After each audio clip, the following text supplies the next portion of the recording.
So our family has been in this neighborhood a long time, long enough that when I was born, we were in this neighborhood. And the area, from what I understand, being so small that I don't really remember, wasn't very good. A lot of gang activity, a lot of drugs were in the area at the time. You got to remember, this is an era when cigarettes weren't being carded for, and if they didn't enforce alcohol 21 and over, almost anyone could buy it in the right area, in the right stores. So it wasn't the best of areas just for those things in itself. So, with there being a lot of underage selling of drugs and as well as liquor, was there a lot of violence to go around because of all this? Well, think about it. People in general don't really do too well having too much alcohol in their system. And these are older, responsible people. Now mix underage, juvenile people with cheap alcohol and thinking that they're tough and can take on the world by themselves. It doesn't exactly make for a good combination. With that being said, do you think that had a major impact on the gangs and the violence of Humboldt Park?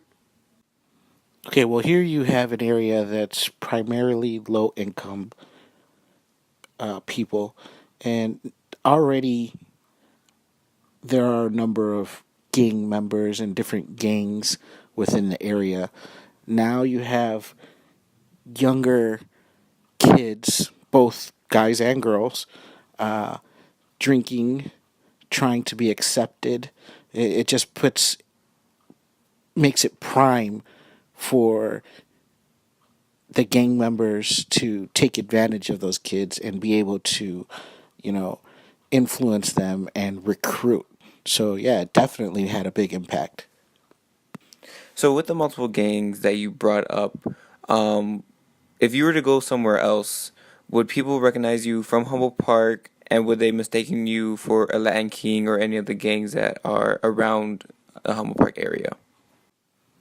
Not that gang violence and gang activity isn't still around and taking place, but growing up in this area, you got to think at the time that we kind of came into this area, and I was coming up as a teenager. It was peak times.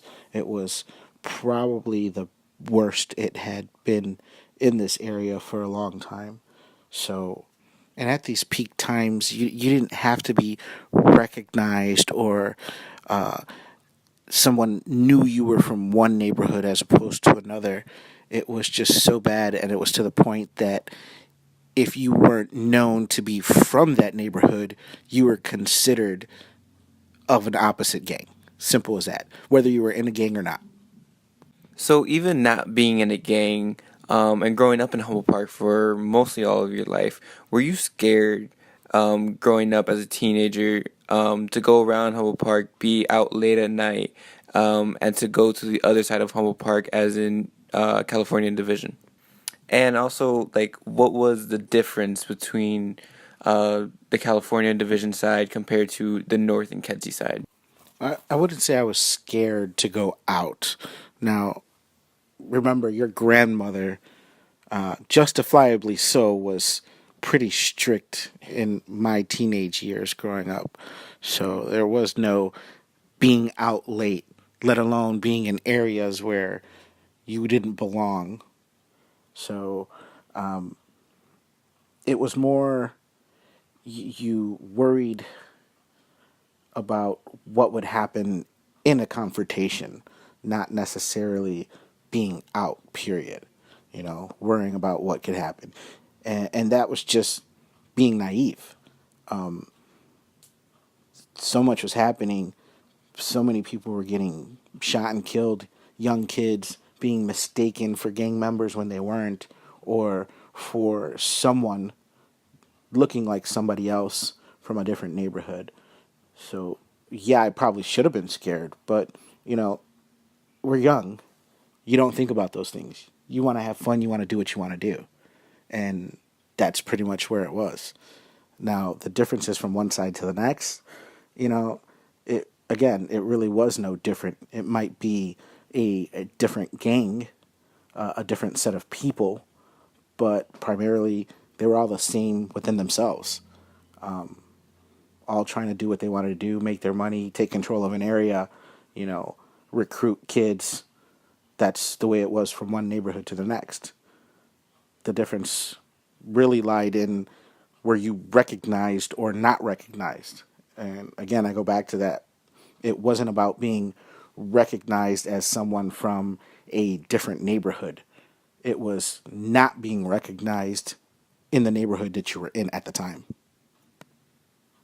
With all the gang violence in Humboldt Park and you growing up in it and being a young teenager at the time, were there any points in time where you had run-ins with the gangs that they tried to either recruit you or that you just got into a big scrimmage with them? As strange as it's probably going to sound, I really never really had to worry about being or the attempt of being recruited in the area that we live. As weird as it's going to sound, I was fortunate enough to know, or at least be in the family where we were familiar with some members of the gangs that actually held some influence in the area. So, because of that, we were kind of kept at arm's length with that type of situation with the gangs as far as being recruited or not. They were kind of told to leave us alone. Not that we didn't hang out with people, not that we weren't in situations, not that we weren't, around gang members, but there was no recruitment that was kind of allowed when it came to our family and, cousins and whatnot. That could have been recruited and in probably regular situations would have been recruited.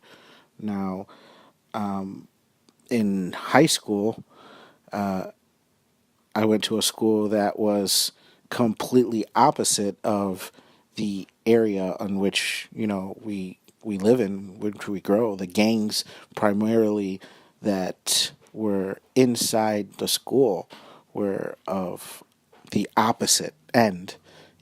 They were the rivals, so to speak, and for whatever reasons, I was able to maintain a good rapport with everybody I pretty much encountered, so I never had any issues at school either.